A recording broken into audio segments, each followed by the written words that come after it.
No matter how hard or conscientiously we work, conflict at work is unavoidable. Here are two pieces of advice that I have found especially helpful when you're in a tight spot.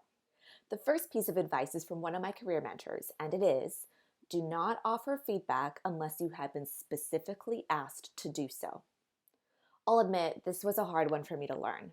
I mean, aren't people always looking to improve? Isn't sharing ideas and thoughts a way to show that you are engaged and bring something to the team? Unfortunately, the answer for the former question, aren't people and organizations always looking to improve, is often no, or they do not have the infrastructure in place to deal with feedback. And as for your feedback, making it look like you're keen and come with good ideas, it can often be seen as presumptuous or uninformed. According to Dr. Tasha Eurich, author of Insight, we have to remember that the vast majority of people we work with are not that self-aware, nor are they necessarily prepared to receive feedback at random, even if it's delivered in a thoughtful and constructive way. I know this information seems pretty darn bleak, and I still maintain it has helped me at work. If you're bound by this advice, there are lots of other videos about self-awareness and feedback in a course in production where you can learn more.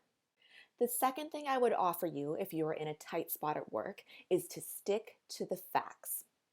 This is also a really tough one to master, at least it has been for me, and it's also the simplest in some ways. Here are 4 things to keep in mind. First, stick to the facts.